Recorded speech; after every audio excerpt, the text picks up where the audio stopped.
Well, you're back with us, folks. We're sorry about the technical issues that are going on.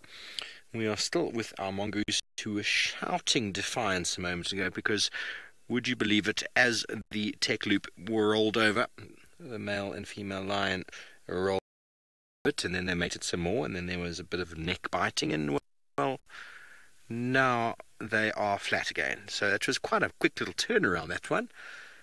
It's very interesting, though. How quickly. I mean, it was probably the longest pairing I've seen. It was quite cool. But they knew we went to a tech loop, so they thought, okay, well, now's the time. Now's the chance. Don't worry, we recorded it.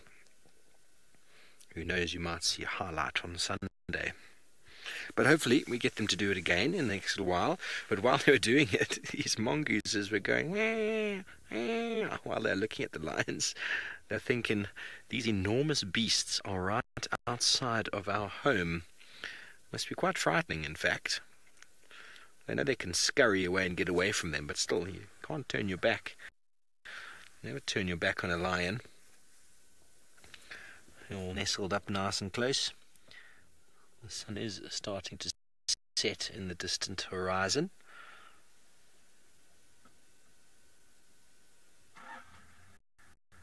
You might hear one of the vehicles in the sighting start up. They are happy that the action has died down, and also it's getting to that time of day where most vehicles need to start heading back to their camp. We have got a special permit to be out late.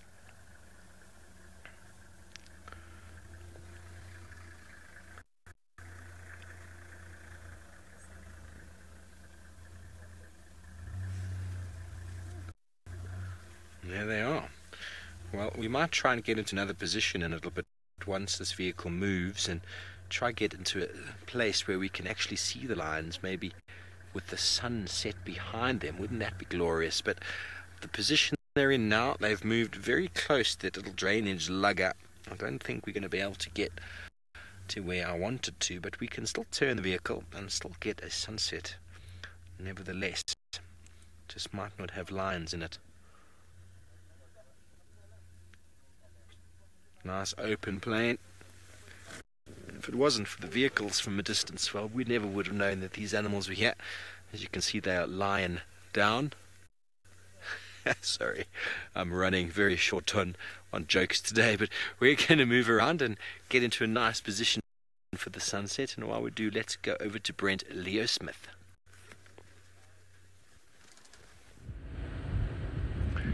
Well, we're just doing a little loop. We're not moving too far away from Masana because I think the vehicle's probably not, the vehicle that's coming is not going to stay too long, so we'll pop back in.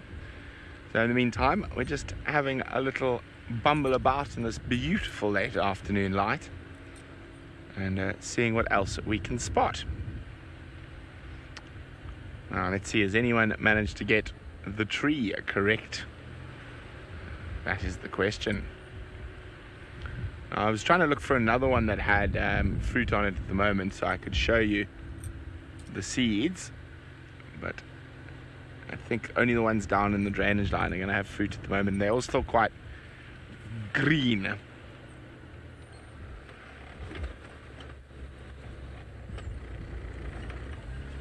Don't you dare fly. You sit. You sit. No, he's flying. Okay, bye. There was a hornbill who took off.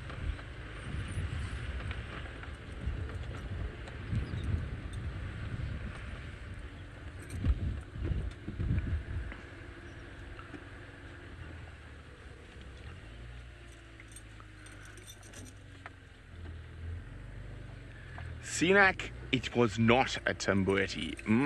Tambuetis don't really get that big.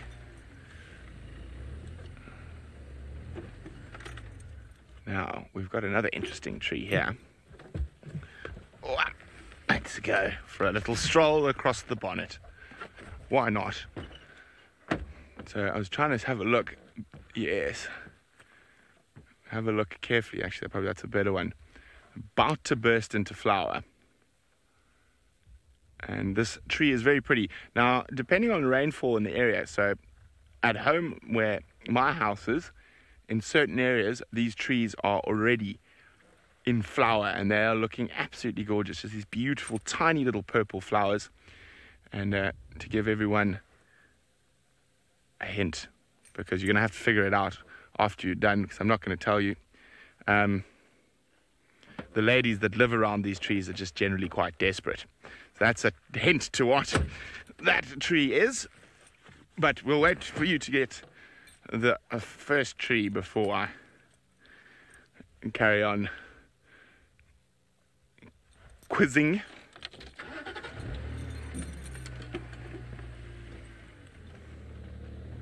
It's also one of the first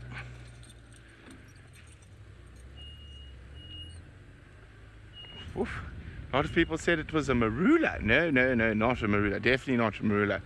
Where's a marula? No marulas around us right now. But so one of the first of the flowering trees. Another tree that should flower quite soon is one of my favorites, is the weeping boerbean, the scotias. And, you know, those lovely red flowers attract all the sunbirds. Well done, Debbie. It was indeed a jackalberry. Or an African ebony is another name. But let's see if you can figure out what that last tree. It's quite difficult because there's no leaves on it and only the tiniest little buds, but you can tell by its general shape what it is. And I said the ladies who live around that tree are quite desperate. That's your hint. Hashtag Safari Live if you know what tree I'm talking about. I think it's quite an easy hint. Craig, do you know it? You worked it out? No, the second one. Maybe.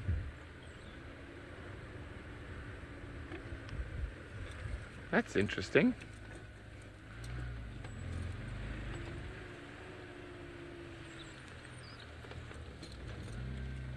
Oh, is that one of your GoPro spots? Yes, it is one of our GoPro spots, I think, on the tree. I thought someone had put a camera trap on. That's a strange place for a camera trap. Anyway, back to the Mara with Steve to see what he is up to. More than 1,000 kilometers away from us. Well, thank you, Brent. We have managed to reposition ourselves. And, well, indeed, isn't that gorgeous? There's not much really to be said about a sunset, apart from, wow. Well, we've managed to place ourselves in a good place in case the lions decide to move again, and we might get a gorgeous, gorgeous movement of them in the setting sun.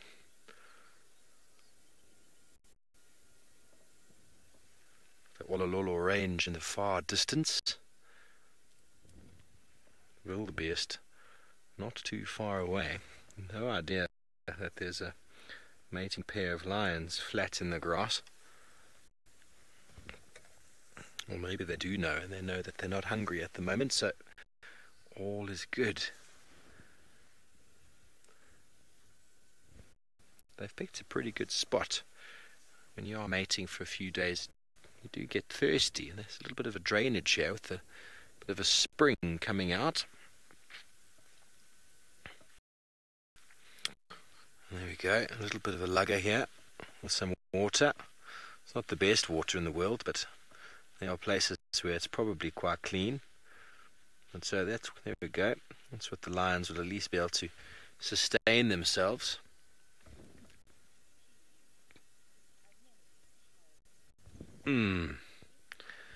Blackies, I know, I agree with you.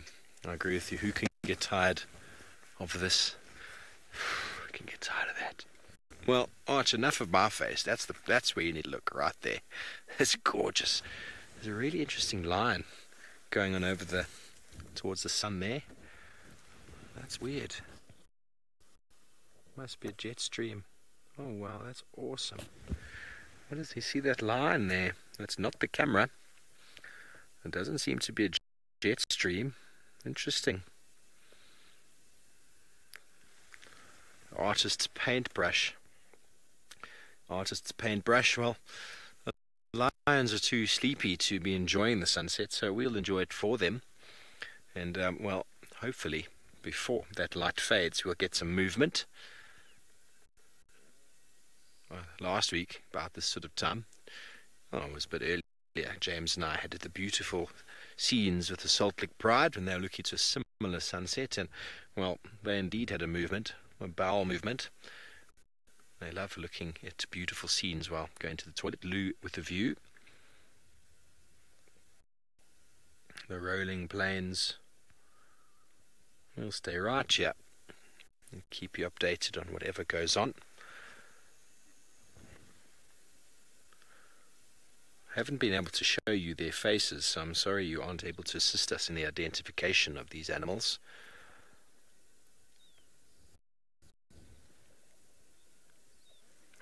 Don't forget, folks, this is interactive. Your comments and questions are most welcome. Remember the hashtag Safari Live, or throw them in on the YouTube chat, and don't forget to keep them relevant and use the @FC for quick and easy access.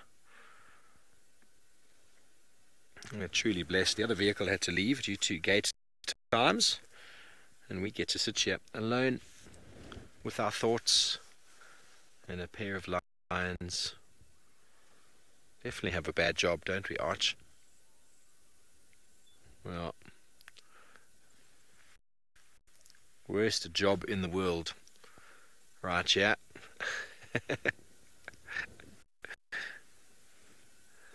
You heard Archie chatting there. He's a man of many words. He's enjoying the sunset with me. All the best getting their meal in before they start ruminating. Well, while Archie and I continue our chatter, let's go over to Tristan, who I believe is also possibly waiting for the sun, but let's go for an update.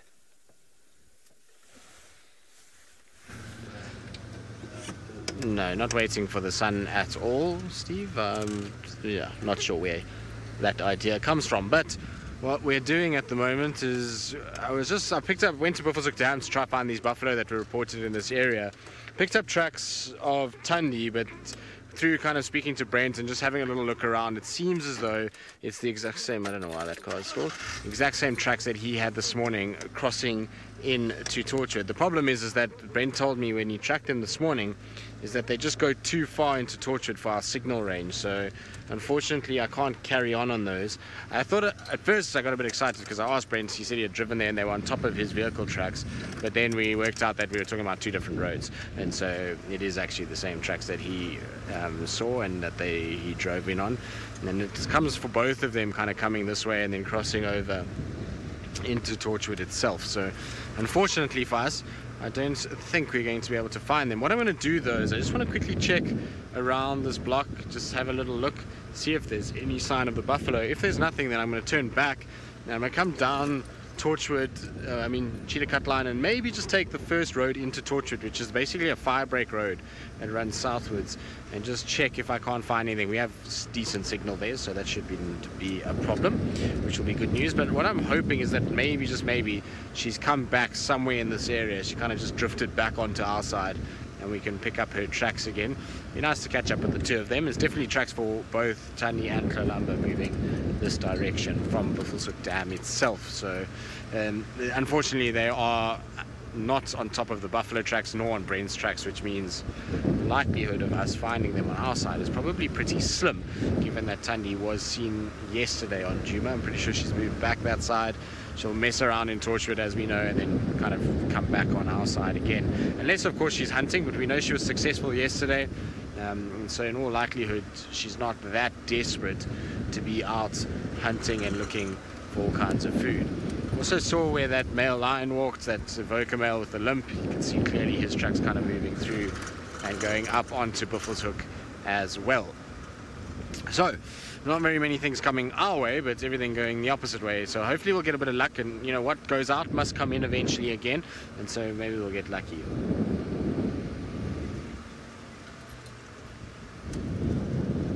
So Octogirly, it's actually not two, there's three there.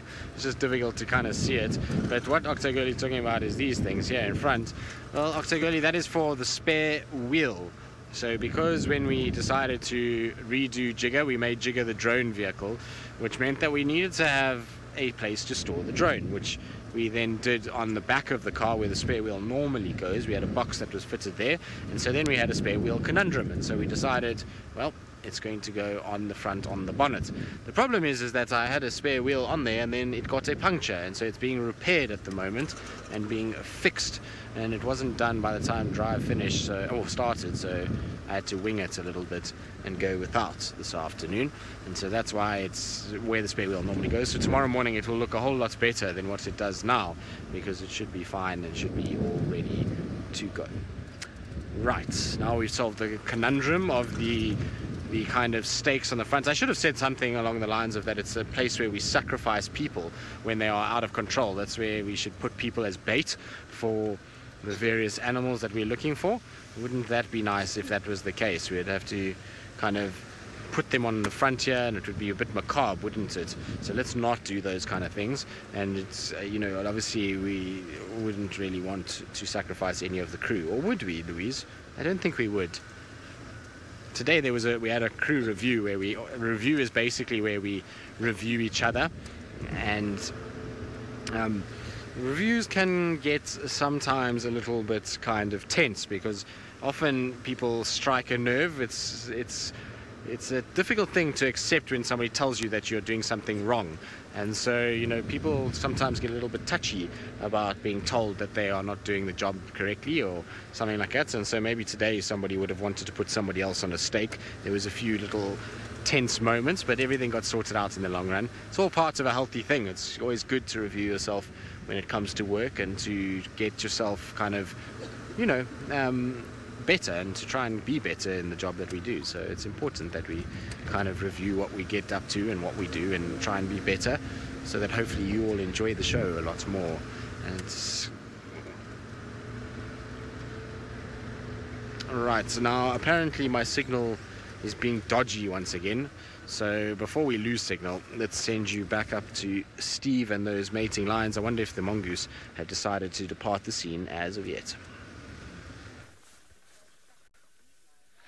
Well, it happened though so quickly again, folks.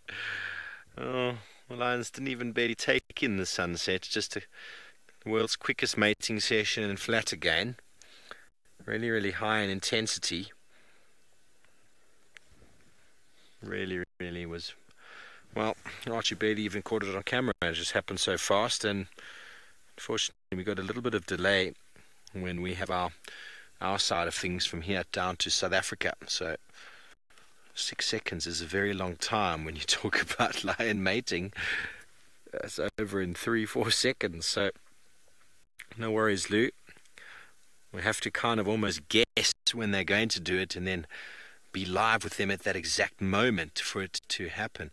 So exactly, Lou says it's 8-second delay. So a lion's mating could mate twice in that period of time, and you wouldn't even have got the feed through yet. But anyway, we've just had the most amazing sunset, and Archie's been talking my ear off. I actually have to ask him to stop because he's talking too much. I'm only joking. Archie is a man of few words. Nice to just sit out here and enjoy the wilderness. Minamu, a very good question about mating lions. Well, essentially they reckon it's about 3,000 mating sessions or times for the proper conception to happen. So it's called induced ovulation. So the more mating that happens, the more chance of there being an ovary to actually fertilize. But it's not like a lot of other animals, not like humans, where there actually is an ovary that comes and it's stimulated. The mating is in obviously the sperm inside. It works that way. But when it comes to lionesses, they need the mating to stimulate the ovaries to them. And there's a lot of reasons for that.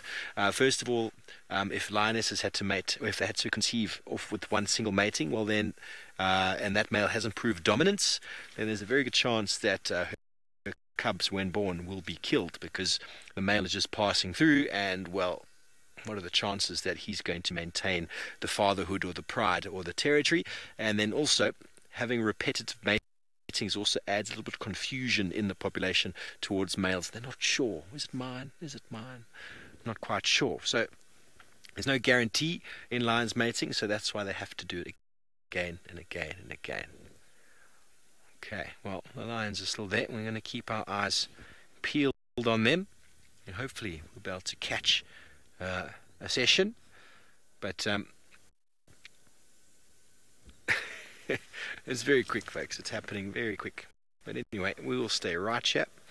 So, yeah, I mean, lion mating is one of those confusing sort of elements.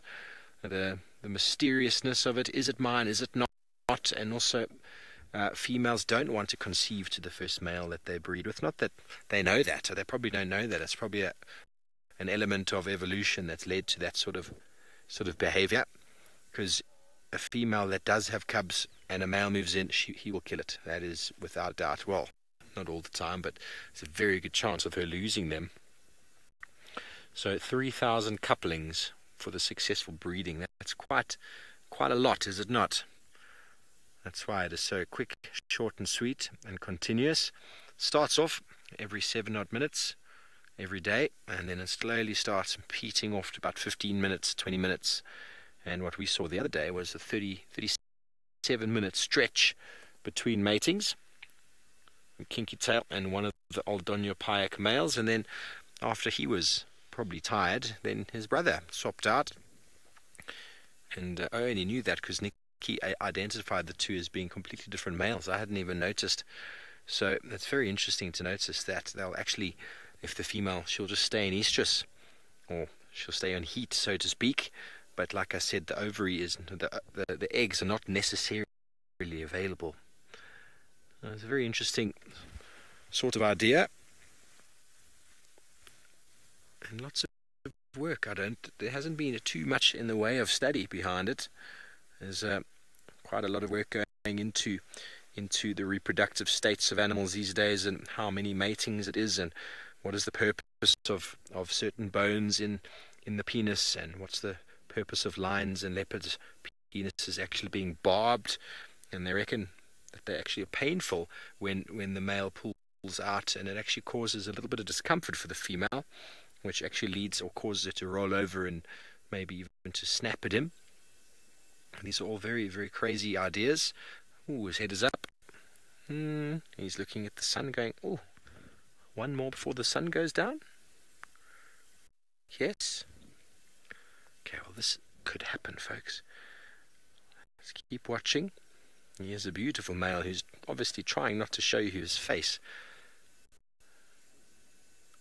He wants to remain anonymous for as long as possible. But normally what happens is he starts moving, and she will move, and then it's on. But we're going to put a slow-mo on him collapsing onto the ground now, I think.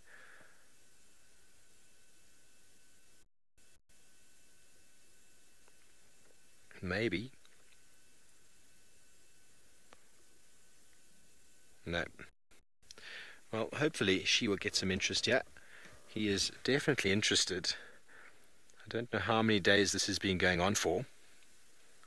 It's the first sighting we've had of it, and there's no report of it on the two groups that I'm now a part of.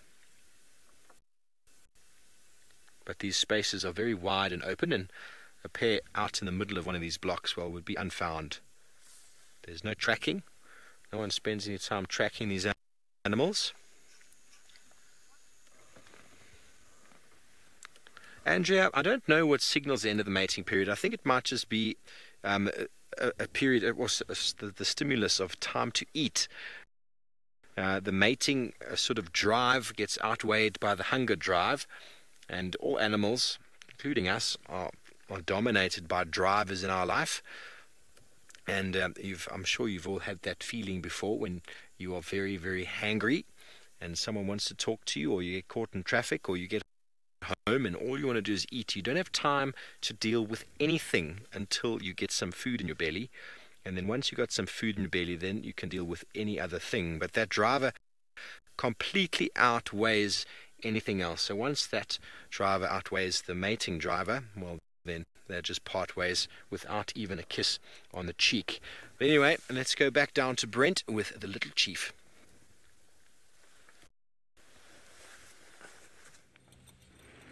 Wow, he's on the move again through a very, very thick area. And we've got him all to ourselves for now.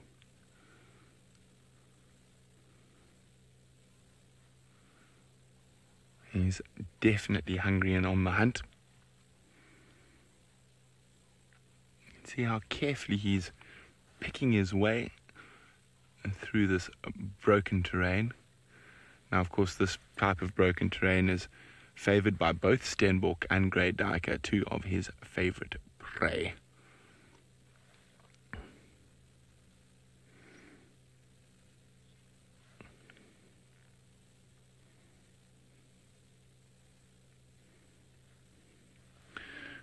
Tucker is wondering, why are leopards' tails curly? Well, Tucker, it's far more important for female leopards to have their tail curl up like that. And you can see, Tucker, that it's very white. So it's for when the babies are following mom through thick bush so they don't lose her. Okay, we're just going to move so we don't lose him ourselves.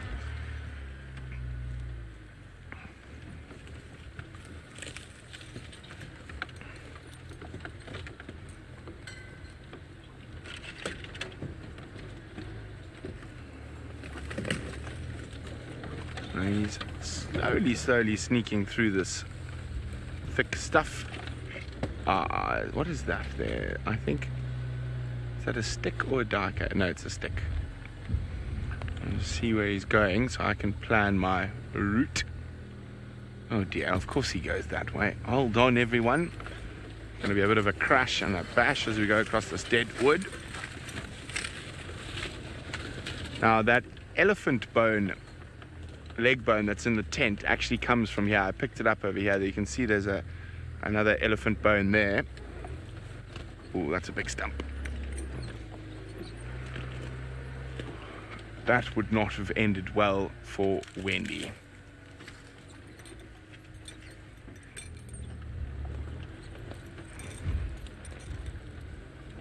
Let's see how... Oof, that would have been fine.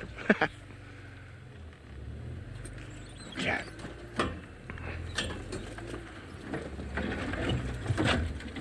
Here we go.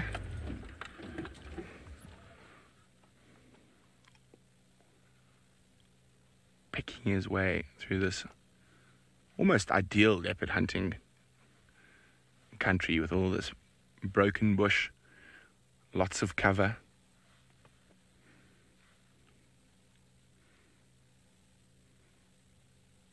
Okay, he's going to disappear through there. I'm going to have to do some more maneuvering shortly to keep up with him. So I'm going to try to get ahead of him. While we do that, let's send you back to Tristan, who's looking for buffalo. I am indeed. So we checked the tracks on at Buffelshoek Dam. They came to drink there, but definitely nothing came northward. So we had no sign of anything kind of crossing over into Buffelshoek itself. So we're now just trying to check where we're going. Now I'm just going to quickly say hello to one of the landowners that's here. How are you? You well? You? Very well, thank you. Cool. I'll see you later. Cool. Cheers, mate. So sorry about that. We're just saying hello to everybody quickly.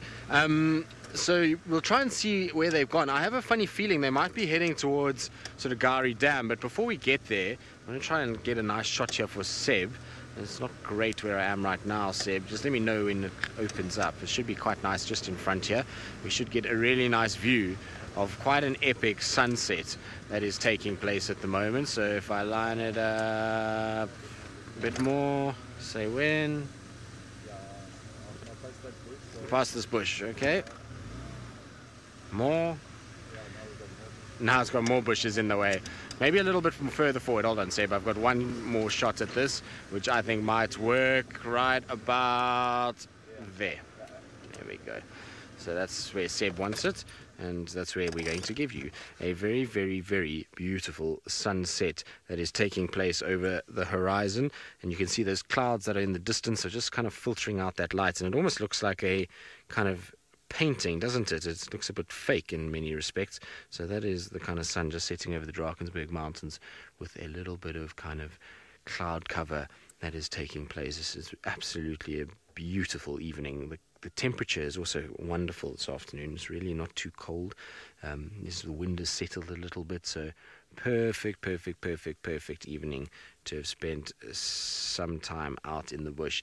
And it's been a nice afternoon so far. I'm hoping that we'll be able to finish it up with buffalo. It's starting to get a bit dark now, so I'm going to have to be a little bit kind of careful about how we go about this. Obviously, we don't view or sort of chase buffalo or anything at night, but we can kind of put the infrared on and still at least view them if they're out in the open. I'm just listening. I thought I heard a squirrel alarm call. A couple of impalas close by that also. There we go. You see how they're lifting their heads? So there's a few impalas, just the ones on the left-hand side there, Seb. Just watch them. When the squirrel alarm calls, all their ears just focus and shift. There's a squirrel alarm calling to the south of us. I wonder if that's not where Brent is. I know that they were close to Vulture's Nest, and it could very well be where Brent is that squirrel is alarm calling. But these guys all kind of bolted upright for a second and looked around, and now they're kind of starting to calm down a little bit. Right, now I was saying that Brent might not be too far away. I can't hear the vehicles, but he has apparently repositioned, and he's got a better view of the little chief.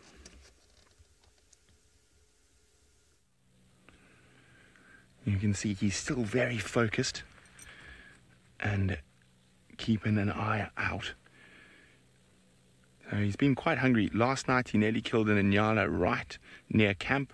This morning when we were on our way to work, we saw him chase a duiker, which he missed. Here comes a yawn. Look at those teeth. And he looks like he's going to walk right next to us.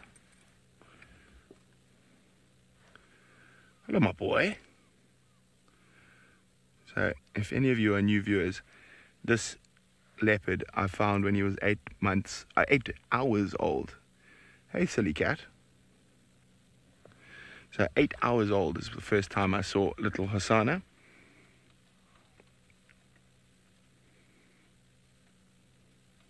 And he has grown in leaps and bounds.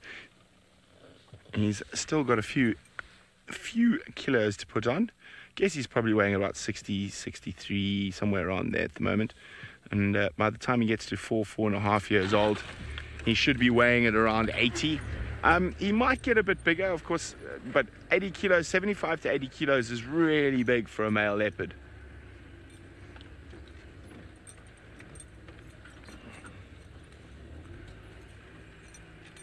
Oh!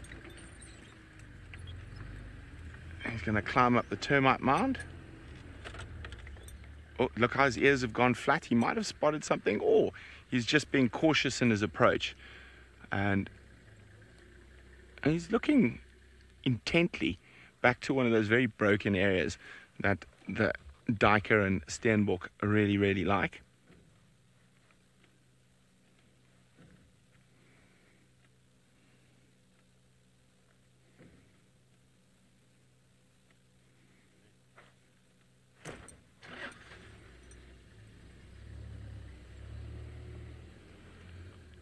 I definitely think the rest of our evening is set. And we're going to keep with him. There we go.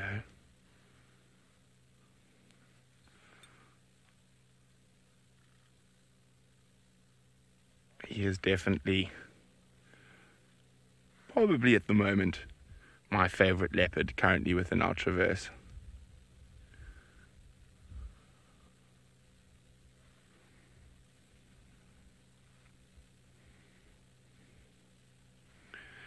Take care is wondering why are the back of a leopard's ears black? Well, the same as the tail being white, but you can see as they get older, the top of the ears start to lose that black, and that's actually from all the biting flies that feed off their blood. In particular, stable flies are the ones that harass them the most. Okay, let's go drive around in front of him. He's going to come down the termite mound at some point.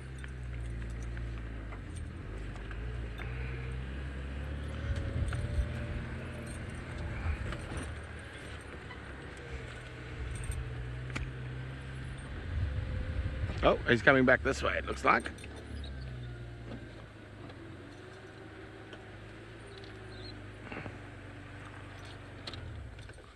Here we go. Sniff, sniff, sniff. So you can see he's starting to display sort of signs of scent marking, but I don't think he's truly scent marking just yet. If he starts sawing, I think he'll get himself into lots of trouble. Hey, silly cat. And you can see how relaxed he is around us. I mean, he's so close we can't even see him. Hey, big boy. Oh dear, we're going back into the thick stuff.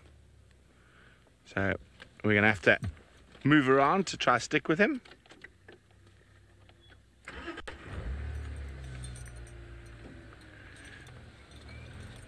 Okay, let me just get into a good spot so we don't lose sight of him as he disappears.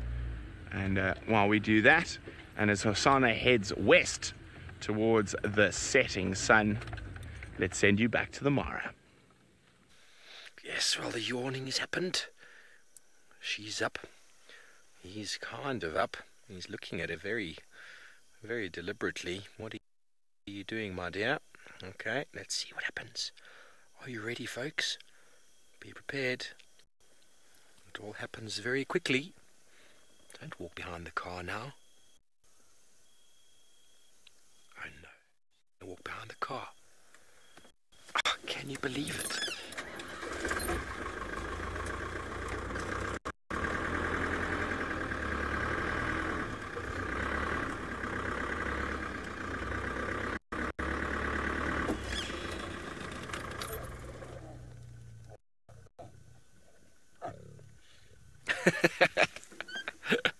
They have not moved the entire time we've been here, and now we finally get scent marking. Now we finally get them to do it for you, and they walk behind us. Well, I'm terribly sorry, folks.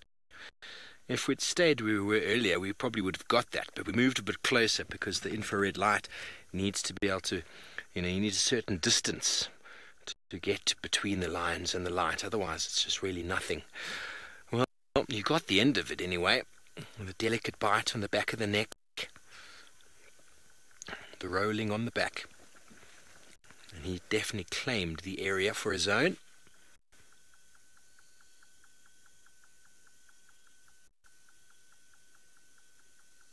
And there we go, that'll be it for now. I'm glad we could finally show you something.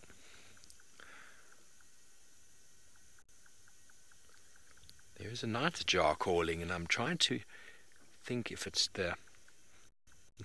one of two. Maybe I'm not actually familiar with the call.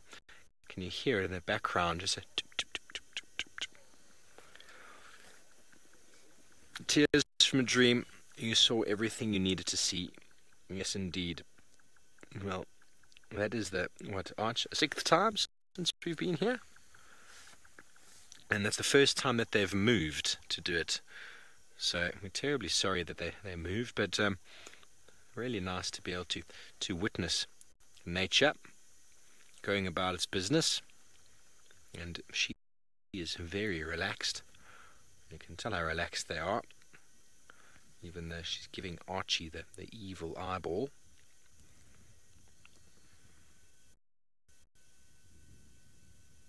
And she's going to nod off again. It's hard work being a lioness out here. She is a beautiful girl. There we go. You finally got some images of her face, folks. There's no real scars. What to make of it? Okay, well, we're going to stay here for a short while longer. Maybe we'll get some more action. But in the meantime, Tristan is back with some more elephant. We are indeed. So we're just kind of milling about, just checking towards sort of Gari Dam in case the buffalo came this way, and bumped into the herd of ellies that were drinking on the dam cram. That slowly moved off, and you can see all their backs as they kind of walked down the road. Bless you, Sebastian. And so they are slowly but surely moving their way, ears flapping and bums kind of sort of swaggering down the road itself. Now, today of all days is Wednesday, which means what happens on a Wednesday afternoon, Sebastian? Tracking Tuesday. Yes, that's right. We talk about tracks and Tracking Tuesday. So, for all of you that were involved in Tracking Tuesday, it was a good week this week, a much easier week than what you guys had last week. But it was too easy in my opinion, but we'll get into it now. For those of you who have no idea what I'm talking about, Tracking Tuesday basically is where we put a photo up on our Instagram page, and we basically have a photo of a track, and you all have to guess what track it is, or maybe not guess, you give an educated sort of answer. Some of you might be very good at it and probably get the answer straight away. Now this week, like I say, was a very, very easy one, and it was this particular track over here. So that is what we sent all of you. You can see there's the Leatherman for size, the circle, and the track that's in the inside with lots of little question marks. So that is what the track is that we posted. Remember, that's on Safari Live Official on Instagram, and so you, if you want to kind of participate in this, we do it every Tuesday, so you can get involved. Now many of you said hyena, which unfortunately you would be wrong. This is not a hyena track. Was there any other guesses, Louise? I think there was one or two other guesses for it. There were lots of you that did get this right, but there was a lot that said hyena, and unfortunately this is not a hyena. Lioness and serval were also apparently popular for this particular track, so no, neither of those would be right, and I'll basically go through why lioness, serval and hyena are not correct, and then we'll get to what it actually is. Remember that this Leatherman is about 10 centimeters, or I think it's close to about 6 inches. I think it was maybe a little bit less than that. I can't remember the exact length of it. I'll check my Leatherman and see how many inches it is. So that's always a good way to measure the size of this particular track. So let's first go into all the tracks that it isn't. So I know a lot of you said hyena. 4 inches, that's right. So there we go. So it's about 4 inches, that particular Leatherman. So a lot of you said hyena, which is this bottom track over here. And so what I'm going to do is I'm going to just take this track and put this one next to it, so you can kind of see the difference between the two. So if you have a look at this track here, you'll notice the toes there in front. You see that there are no claws. Now if you look at the hyena on the bottom here, there are definitely very, very, very, very easily seen claws on the front of those toes, so that immediately would have ruled out hyena straight away. Also, what you see at the back here is 1, 2, 3 lobes, so that tells you cat straight away. So those of you that said lion and serval, well, you would have been at least on the right family, because it is a cat, it is not a hyena at all. The other thing about this pad is that you will see that the toes are quite oval and spread. There's a bit of gap of sand between them, whereas with hyenas you get this very, very distinct banana shape to the toes, and they sit quite close together in comparison to a leopard. So definitely not hyena. Right, now I'm going to try and find you quickly a serval. That's cheetah, that's wild dog. Sorry, I'll just quickly find you a serval. Serval is backwards, I'm afraid. Domestic cat, no, that's not. Alright, so there we go. Serval. Now serval would be another one that you could potentially have thought of. The thing about this track here, unfortunately, so the serval is this top left one here, for if you would have a look. The thing about the serval is, yes, it doesn't have any sort of claws on the front, but if you look here at the top of the pad of a serval, the toes are above the top of the pad. If you look at this track on the right, you see the toes and the pad. The toes actually cut, well, the pad cuts between the toes there, all right? So that would unfortunately rule out a serval. Also, the size of that track, this is the actual size of a serval track. So in relation to the page in the book, I'll put my kind of hand up for reference if you want to have a little look, just to give you an idea of how much smaller a serval track is than what we were looking at. A Leatherman here would have been much, much bigger. In fact, a Leatherman probably would have been about that length there. So this track is way, way, way, way smaller than what is in that picture. So unfortunately not a serval, although some of you, I suppose, is not a bad guess, just a little bit too small. Now lioness was the other sort of guess that we had. So here we go, here is a lioness over here. Unfortunately, this is not the actual size of this particular print. A lioness track is way, way, way larger than what you saw on that picture. Way, way, way bigger. The other thing on that track is that you see a lioness has a very, very angular back pad, which that track does not have. That track has a very rounded kind of back pad, and so it is not a lioness, which means it leaves you with only one animal that it can really be, and that is our good old friend, the spotted cat, leopard. So to all of you that got it right, which there were many of you that did, well done. It was indeed a leopard, and it in fact is a male leopard. So here is the track here. You can see what I was talking about, the top of the pad. Yes, there is a lion roaring. Sorry, there was a lion roaring. See, it's because I said it was a leopard and not a lion. Now the lions are bleating. But basically what I was saying to you is you can see the top of this pad cuts the toes. So if you drew a line with the toes, it cuts that pad, which the serval doesn't. Also, this is the rounded sort of nature of the back of the pad that I was talking about.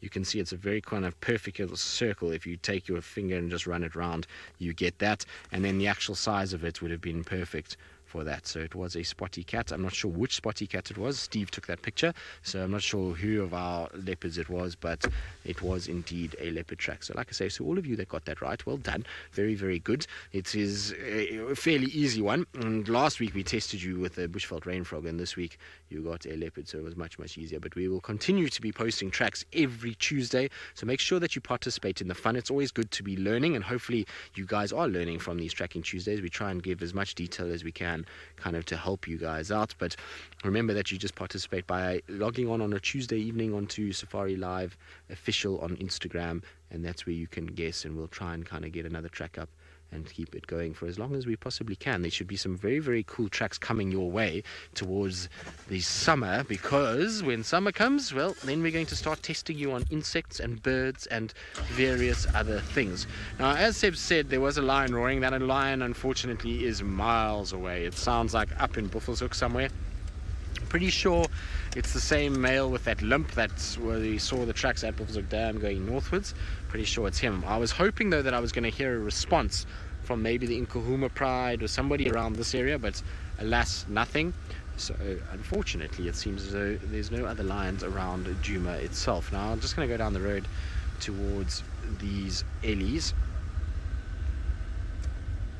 But I like this Tracking Tuesday. It's a lot of fun. I thoroughly enjoy being able to kind of talk you guys through it, and like I say, hopefully you are all learning a little bit about it and are actually kind of gaining something out of it. And maybe let us know this evening if you're enjoying Tracking Tuesday, and if you think it is a good idea and that you've kind of learned some things. I hope that you have. Hashtag Safari Live or @FC if you are enjoying Tracking Tuesday.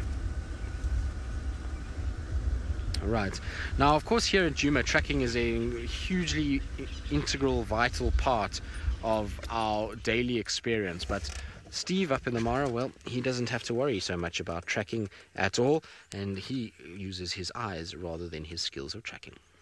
Well, thanks, Tristan. Well done, all of you who got the leopard track right, and I hope you were able to understand if you got it wrong, exactly where you got it wrong. That's how we learn. In the beginning, everyone thinks hyena and leopard track are quite similar, but those little idiosyncrasies that I'm sure Tristan pointed out will make it easier for you to identify next time. And a serval, well, very similar indeed, just much smaller. Much smaller. Always remember to measure, have a look at the size, and you should be good.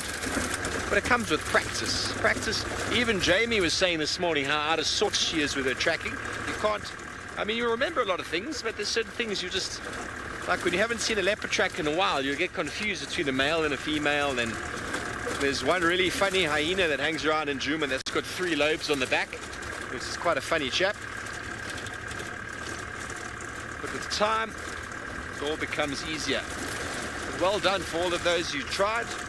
Those of you who got it right. Archie is trying to strap the camera down on the back there with some tape because these roads are very bouncy.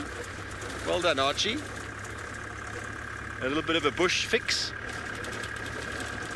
So we've decided to leave the mating lions as well, yeah, I'm not sure what else they're going to do too much other than 1 or 2 more matings. But in the meantime, it seems like Brent has managed to come out of the thickets. Let's go back there. Well, he's given us a little bit of a run around.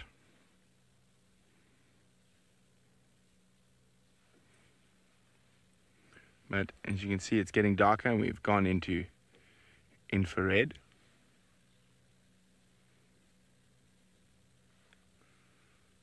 And he is heading north constantly back towards the pan. If you go a bit closer.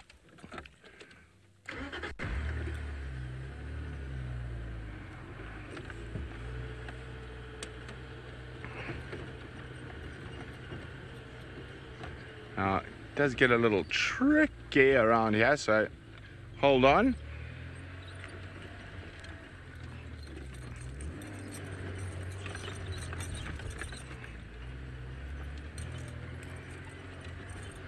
Okay.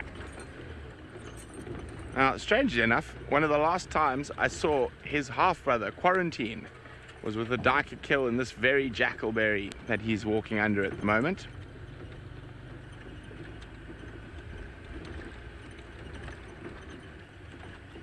We're going to peer down at him.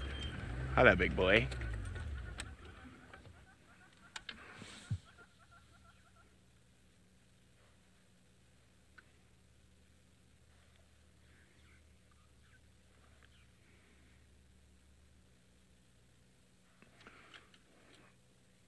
This is a challenging area to follow animals in, but it is another one of my favorites.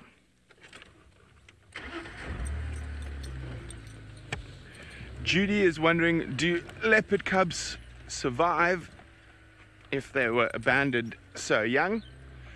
Judy, the youngest leopard cub I've heard of after being abandoned, surviving, was 8 months old. So as soon as they're over a year, they've got a good chance, as long as they don't run into other leopards. That's the biggest danger.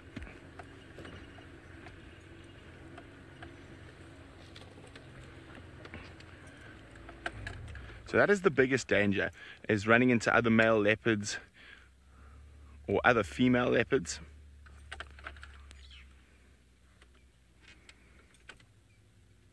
Is he gonna go up, or is he gonna make me do some fancy driving again? I think he is gonna make me do some fancy driving again.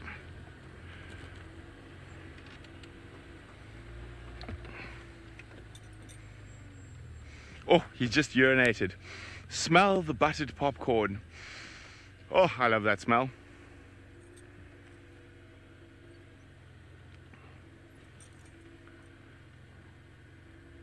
Oh, isn't it just delicious?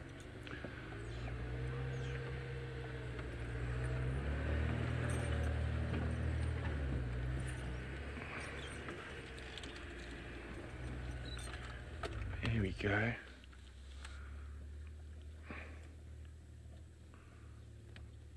He's on the move again.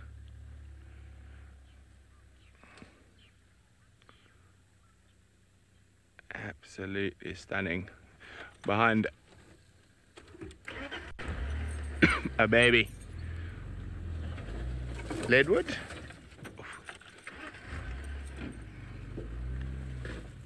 That's a big stump which we're taking with us there.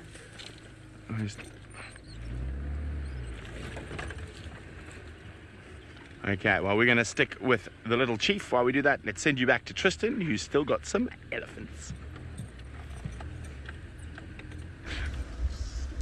Indeed, we are still with the Ellies at the moment. You can see them up ahead here. They've been very playful, actually. They were having a little game amongst them. They were all kind of pushing each other around gently and kind of having a little argy-bargy session, which was quite cool to watch. At the moment now, everybody's decided to settle in back to feed again. I thought maybe we'd see some more playing because they're kind of all converging on each other, but they found themselves a rather thorny dinner that they would rather eat first before they decide to push one another around. But it's been very cool to maybe not. Let's see if they're going to kind of... Little one, do you want food and you're being pushed away by one of your older brothers? It seems that way. Boys will be boys, won't they? They often do these kind of things and push one another around from time to time. Very cool. You can see one of the females, and they've all secreting a little bit from the temporal glands. And so I don't know what kind of happened with them, but I believe that they were at the dam camp and all of a sudden decided just to stop drinking and kind of move off. And when we got there was lots of ears raised, trunks are way up in the air. So I wonder if maybe something was on the air or scent. Maybe they heard that lion roar before we did, and that's what kind of got them a little bit grumpy. Now, we are going to have to go infrared because we're losing light at a rate of knots with this cloud cover on the western horizon. So, Louise, we will be switching to our infrared, and go, Sebastian. There we go. Look at that. We are now in infrared, everybody, which means we can now see what's going on. There's a very, very large female that looks as though she's pregnant. You can see quite round and rotund at the moment, which I suppose you would be too. Yes, yes, okay, shush. There's lots of noise from the babblers this afternoon as well, so they all shouting about. But time with elephants is time well spent. Couldn't agree more. It's a wonderful afternoon. In fact, two of my favourite animals have been on the screen for most of the afternoon in the form of Hosana and Ellies, and so it seems like a really good afternoon. If I was at home, I would have been thoroughly chuffed to have been seeing Ellies and the leopard, and well, like I say, those are two of my favourites, so it is a good day for me when they are around. But I've really enjoyed having the Ellies back. It kind of had sort of a bit of a starved session for a few weeks without them. In fact, even during the Gauntlet series, so the whole of the last cycle that I worked at Yuma, which was 3 months, Ellies were very few and far between. We didn't get that many sightings at all, and so it's been so nice to have over the last 2 days, or 3 days should I say, lots and lots of Ellies coming back. It's been very cool to see, and thoroughly enjoying having them around, and just their general demeanour is always so nice. It's peaceful watching Ellies, if you ask me. I thoroughly enjoy kind of how they interact with one another. There's lots of little interesting things that they tend to do. Have you got a thorn in your foot? No? Well, if there was, it's now been squashed completely. It didn't seem like it was too worried. They do say that that rocking motion can sometimes be an indication of communication to the herd. The thing is, though, she's got her head buried in the bush and nobody else is even watching, so doubt that she's communicating too much with anyone. I think it was just a little thorn sticking into the foot that then got kind of flattened. Isn't that cool, though? This is one thing that I do love about the infrared and those kind of things, is that we are able to spend time with animals like Ellies. I mean, we're sitting here, it's fairly dark, as you can see, there's not really much light left, and we don't have to turn on lights, we don't have to worry them in any way whatsoever. We can just literally watch them as they go about feeding, and to me that's a very, very special thing. I absolutely love that we now have this kind of window into the little darker periods and see what Ellies get up to. You know, they're still a fascinating creature, and at night often are still moving about, so it's nice to kind of be able to spend a little bit more time with them than we did previously, to be honest. I've also missed the kind of closeness of the Ellies. You know, in the Mara you see a lot of elephants all the time. They're everywhere there, and you sometimes will get one or two that are fairly close, but for the most part the Ellies are quite far away. And you know, it's so nice to kind of be back in Juma where the Ellies are. Often it's kind of these close, intimate experiences, and you get to hear them and smell them and kind of feel as though you're part of the herd, which is always a wonderful kind of thing. Right, well, they're slowly departing and moving off and kind of going away from us, so I think what I'm going to do is try and just kind of head off towards the road area. These guys should kind of then join me. What's going to happen is it's going to get quite thick where they're heading, so this little kind of pathway, it's nice and open where I am, and then it just goes into a little bit of a monkey orange thicket, so I don't want to crash around them. So what I'm going to do is just head towards the road and then just kind of come around, and then hopefully they'll filter out onto the road in front of me. And so while I do that, and while we kind of get into position and wait for the Ellies to cooperate, I'm going to send you across to Steve and see whether or not he's had any more luck as darkness has descended upon him. We are driving, and I managed to identify that nightjar. Oh, I'm going to stop for you so that I can play it. I identified a nightjar while we were watching those lions mating, and let me just play it for you, because this is what I could hear. Switch off. Ah, that's better. Let's have a little listen, shall we?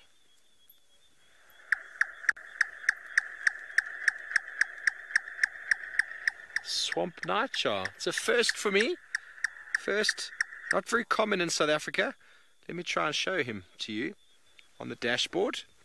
Looks very much like any of the nightjars, but there's really not much to it. You know, there's a few differences, but if you saw that, you wouldn't really know. But they like sort of very open areas, flay-like areas next to water. Isn't that beautiful? So that is a first for me, a new one for my list. I saw it flying as well, but to identify them when they're flying is very tricky. But let's have another listen, shall we? The tuk tuk tuk. A bit of a dance there. That makes me very happy. Very happy. New bird. You do find them in South Africa, but they're quite uncommon. certain areas of Namibia and certain areas of Botswana as well.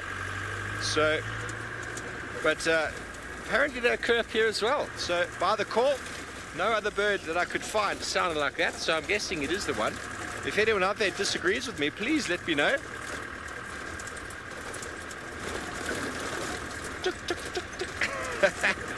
Perfect habitat for it.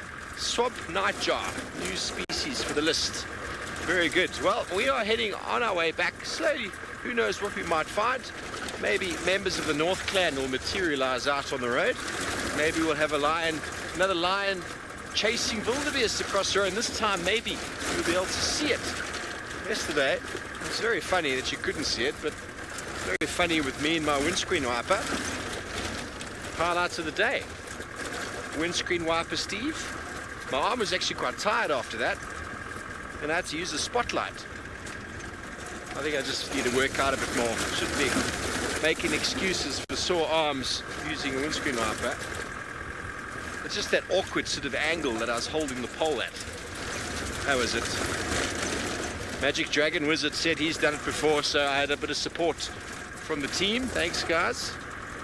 How many people out there have ever had to do what I was doing last night? Interesting. Well, it seems like Brent is having the luck with the little chief, so before I run into any wildebeest, let's go back over to him.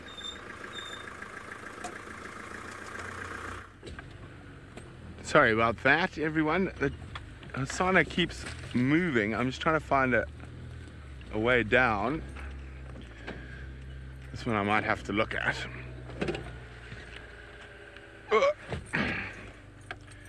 Is everyone holding on? I probably should put some lights on at some point, eh? See where I'm going.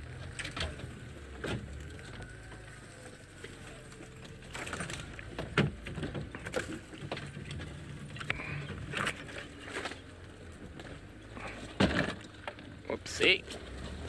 That's the tech box, not going to branch there.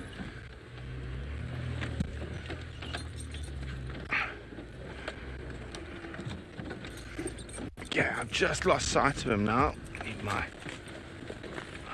spotlight quickly. Okay, well, I tried to find exactly where our little chief has gone. Let's send you back to Trey, who's staring at the moon.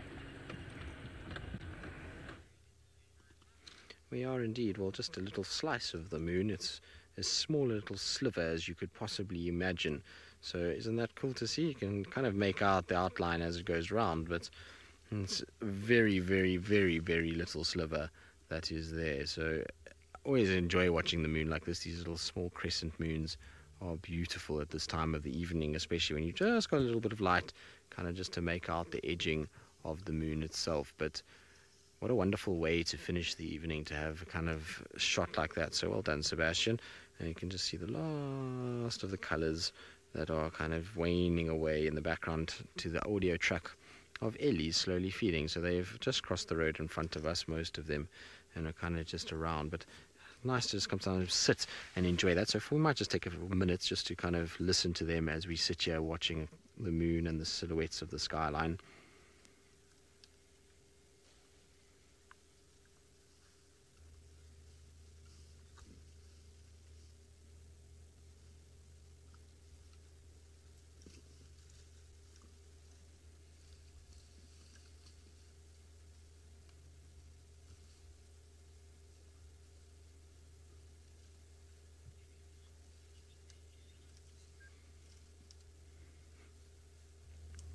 Now I believe that you can hear the Ellies, which is wonderful news, and that it's very peaceful. It is a wonderful, wonderful evening to finish up. I think it's one of the favorite things about being in the bush, is just sitting and listening to Ellies feed in the evening.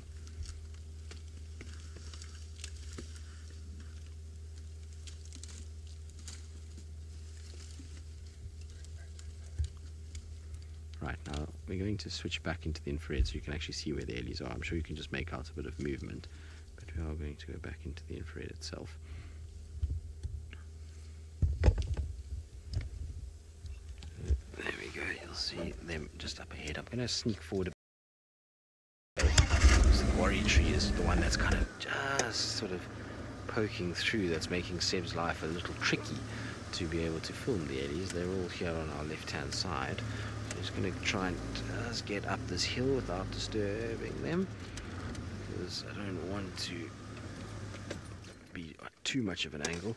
Jigger doesn't hold very well on steep inclines like that, so better just to be up a little bit. But there we go. Now, there was a young bull, which is, I think it's him that's closest to us at the moment. He was very curious just now. He walked right up to the side of the car, gave us a little sniff and kind of looked at us. And then he got very scared when Sebastian moved his camera for some reason. He didn't seem to like the camera very much at all. But otherwise, he was very curious as to what we were and what we're doing. And you can see he's got himself a really large, chunky bit of wood there. It looks like maybe a root system that he's kind of pulled out, or at least right low down to the tree. And you'll find that these guys are feeding a lot of that at the moment, particularly these bush willows. They're going to tear the bush willow down and try and expose the roots. Now, I believe we've lost stream, so before we kind of lose you guys, we're going to just send you to Tech Loop, and we'll see you all shortly.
So we're still with the exquisite Hosanna, who's stopping and listening. He's making a way towards his favourite hunting area, of course, the pan in front of Vuyatela.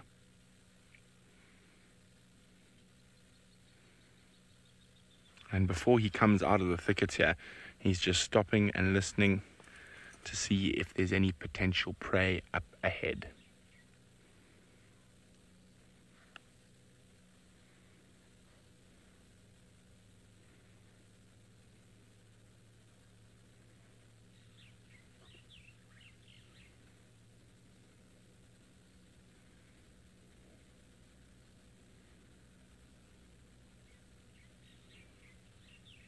All right, let's keep up with him.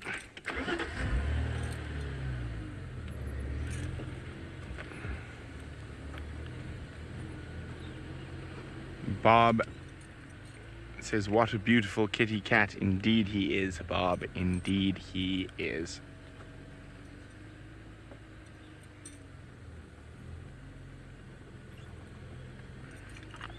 So he's doing this the right way. He's going slowly, stopping, listening to see if there's any potential prey close to the waterhole.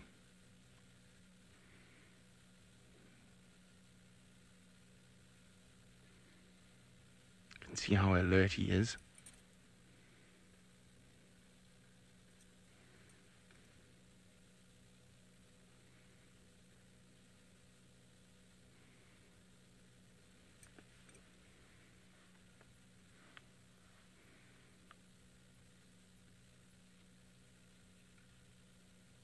You can see he's listening to everything. Now, instead of rushing through out onto towards the pan, he's doing this the right way. He's stopped, he's listening. Now, of course, for those of you who watch the dam cam, I'm pretty sure after the end of the safari, you're going to be seeing quite a lot of him. Probably going to stop for a drink. Let's keep up with him.